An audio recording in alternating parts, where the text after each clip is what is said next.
വാളയാർ ആൾക്കൂട്ട കൊലപാതകവുമായി ബന്ധപ്പെട്ട് രണ്ട് പേരാണ് ഇന്ന് പോലീസിന്റെ പിടിയിലായത്. ഒന്ന് വിനോദ് കുമാർ, ജഗദീഷ് കുമാർ എന്നുള്ളവരാണ്.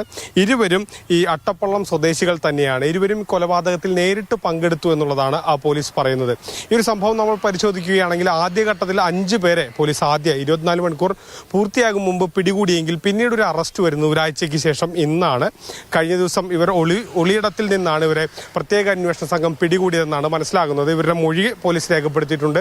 ഇവരെ അറസ്റ്റ് ചെയ്തതിന് ശേഷം കോടതിയിൽ ഹാജരാക്കി റിമാൻഡ് ചെയ്യുകയും ചെയ്തു. ഒന്നും പറയാനില്ല.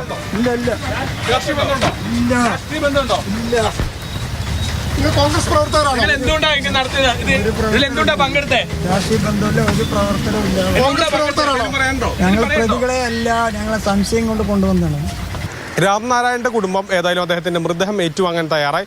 അദ്ദേഹത്തിന്റെ മൃതദേഹം ഏറ്റുവാങ്ങി കുടുംബം ഛത്തീസ്ഗഡിലേക്ക് തിരിച്ചിട്ടുണ്ട്. ഏറ്റവും മനുഷ്യ മനസാക്ഷിയെ തന്നെ ഞെട്ടിക്കുന്ന ഒരു സംഭവമാണ് അട്ടപ്പള്ളത്ത് ഉണ്ടായതെന്നുള്ളതാണ് ഏറ്റവും ഞെട്ടിപ്പിക്കുന്ന ഒരു കാര്യം. ഈ സംഭവവുമായി ബന്ധപ്പെട്ട് ഇപ്പോൾ 7 പേരെയാണ് പോലീസ് പിടികൂടിയത്. Google VS, Mathrubhumi news, Palakkad.